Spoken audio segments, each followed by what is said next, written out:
You make the statement clearly. The other person nods. The idea has already landed, but something inside you pushes to continue. You add context, then another clarification, then another sentence meant to make the point safer, clearer, more acceptable. By the time you finish, the atmosphere has changed. The room feels slightly different. The interaction quietly shifted. Over-explaining rarely feels like a mistake while you are doing it. It feels responsible, careful, even polite. But socially, excessive explanation sends a very different signal. It suggests that the statement you just made is negotiable, and negotiable statements quietly lower your position. Over-explaining is rarely about clarity. Most of the time, it appears after clarity has already been achieved. The other person understands the point, but the speaker continues expanding the idea. Why? Because explanation often becomes a tool for emotional security. When someone feels uncertain about how their words will be received, they attempt to control the reaction through additional language. They soften the statement, justify it, or surround it with extra reasoning. The intention is harmless, but the signal is structural. Confident statements tend to be short. They present information and allow the conversation to continue. Over-explained statements reveal something else. The speaker is attempting to manage perception.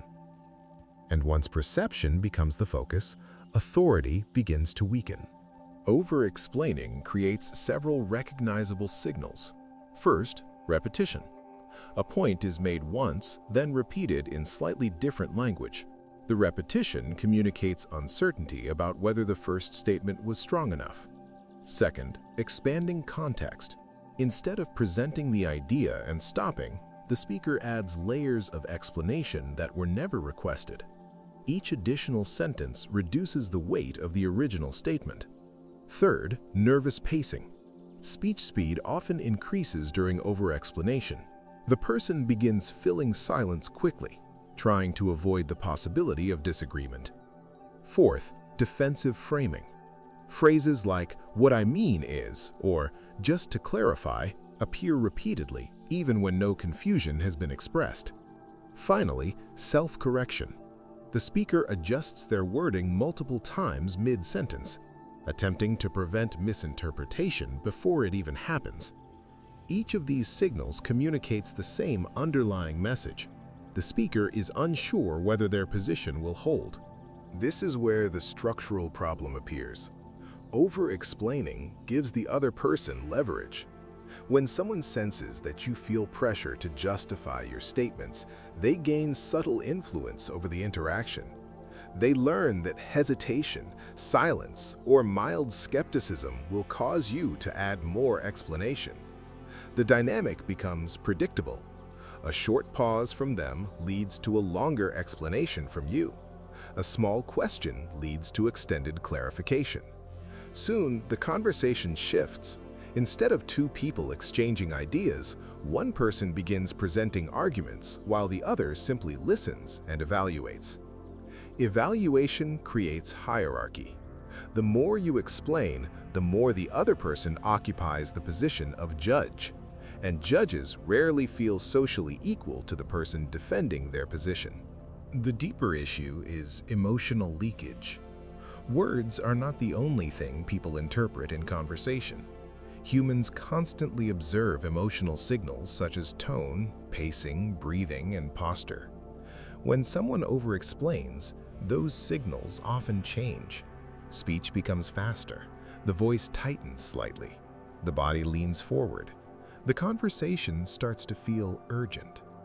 Even if the content remains logical, the emotional layer tells a different story. It suggests that the speaker needs the listener to agree, and needing agreement reduces perceived independence. People trust statements that appear emotionally stable. When the emotional tone becomes reactive or defensive, the authority of the statement weakens.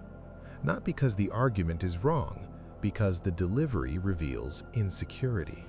Over-explaining often disguises itself as kindness. Many people believe they are simply being helpful when they provide extra detail. They think explaining thoroughly prevents misunderstanding and creates smoother communication. But excessive explanation rarely prevents misunderstanding. Instead, it creates negotiation. When someone senses that you are working hard to ensure their approval, they unconsciously begin testing the boundaries of your statement.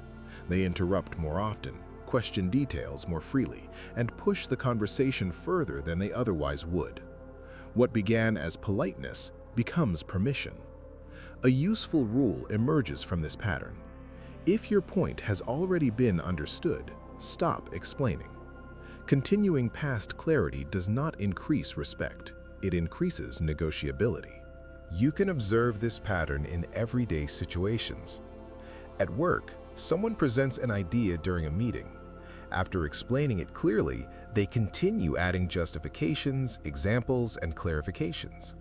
The room slowly becomes quieter, not because the idea is stronger, but because people have begun evaluating the explanation rather than the idea. In dating, someone shares a preference or boundary. If they immediately begin softening it with long explanations, the statement loses weight. The other person senses flexibility where certainty should exist. In friendships, a person declines an invitation but continues explaining the reason repeatedly. What began as a simple decision becomes a negotiation. In each case, the intention is harmless, but the pattern teaches others that your position can be adjusted. And once adjustment becomes possible, respect becomes unstable. Strong communication follows a different rhythm. Clear statements are presented once. If clarification is needed, it is given briefly. After that, the conversation moves forward. This rhythm creates structural boundaries. People learn that silence after a statement does not mean weakness. It means the point has already been made. Over time, others begin adjusting their expectations. They interrupt less frequently. They question less aggressively. They listen more carefully to the first version of your words. Because they understand something important. Your statements are not invitations for negotiation. They are simply information. And information does not require continuous defense. If you notice yourself over-explaining, the solution is not to become silent. It is to change the structure of your communication. First, deliver your point clearly. Second, allow space after the statement. Silence gives others time to process without inviting immediate negotiation. Third, respond only to genuine questions. If someone truly needs clarification, provide it briefly, then return to neutral pacing. Finally, observe your internal signals. The moment you feel the urge to add another sentence for reassurance, pause instead. Confidence often sounds quiet. It presents the idea and lets the room adjust around it.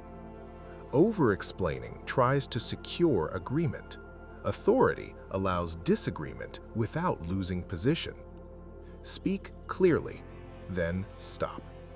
See the pattern, choose the response.